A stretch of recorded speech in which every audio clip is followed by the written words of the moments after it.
The Bible isn't just a book of random stories. It's 66 different books that come together to tell one story. An incredible one. About God's love for us. And now for an amazing story. Inspired by the book of Hebrews, chapter 12, verse 1. The Bible is filled with words of wisdom that encourage us to love God, love others, love life.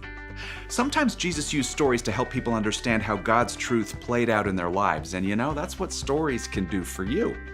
The book of Hebrews tells us a huge cloud of witnesses is all around us. So let us throw off everything that stands on our way. Let us throw off any sin that holds on to us so tightly. And let us keep on running the race marked out for us. Let's see how this truth might play out in someone's life today. Eli frowned as his friend Oscar turned the car into a dirt and gravel clearing. Is this even a parking lot? Sure it is. You don't get to the middle of nowhere by starting in the middle of town.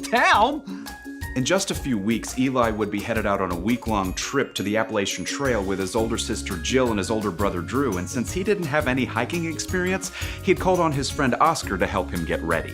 Oh, just a few miles today, right? Oscar nodded as they climbed out of the car and fished for their backpacks. Yeah, but some of it's a little steep. Oh. Why a hiking trip? Did your family do lots of outdoor stuff? Eli winced as he pulled on his hefty pack.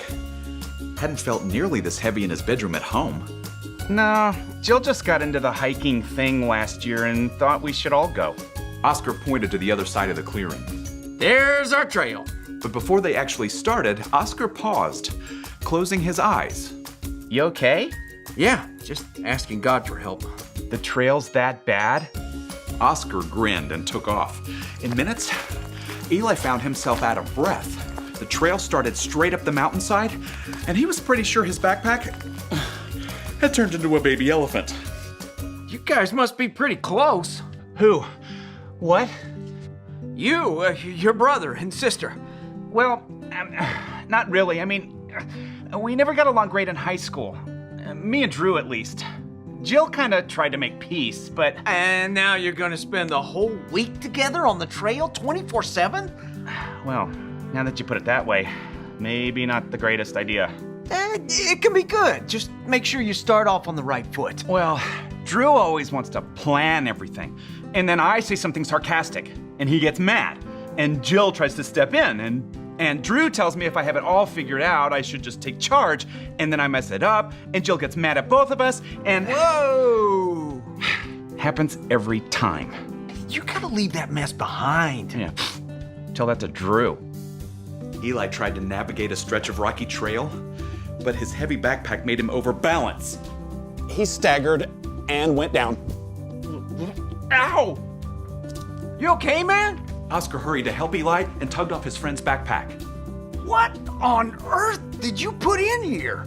Eli decided he hadn't heard anything, but stayed down for a moment to catch his breath.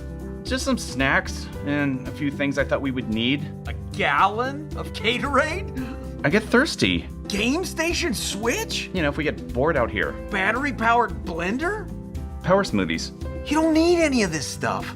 Well, you've got a pack. Yeah, with a water bottle and 2 power bars. Look, ditch your pack behind that tree. We'll get it on the way back. Eli did not want to leave his stuff behind, but he really didn't think he could make it up the mountain with his baby elephant backpack either. Well, okay. So the friends began their climb again, and Eli actually began to enjoy the trek. Hey, you really think I can make it a whole week hiking with my sibs? The hiking part or the family part? Both, I guess. You gotta have help. Like prayer? Sure, but we got an entire cheering section too. There's this great verse in Hebrews goes, a huge cloud of witnesses is all around us. So let us throw off everything that stands in our way. Let us throw off any sin that holds on to us so tightly, and let us keep on running the race marked out for us. Eli considered the verse as they hiked a level stretch. Okay, so I get the part where I gotta leave behind the stuff holding me back. Like being sarcastic with Drew and staying mad. Yeah, that stuff will keep you down worse than a blender in your backpack. But what about the cloud thing? Oh, the witnesses. Well, that just means we can follow the examples of people in the Bible who didn't give up, like Joseph. His brothers were messed up. But he forgave them and ended up saving the Israelites. Who else? Moses. Oh, he couldn't even talk, but he kept going back to Pharaoh over and over and asking him to free God's people. Noah. The whole world was laughing at that dude, and he built a boat anyhow. They all kept going. So I can? If you pack some forgiveness and humility and a couple of pairs of really good socks. Panting, Oscar and Eli made it around one more rocky curve and burst out of the trees to find themselves on top of a high ledge. The entire sunlit valley spread out below, a river running through it like a thread of silver. Wow. Now, Eli knew that the big hiking trip with his brother and sister would not be easy, but if they didn't give up, it could be good.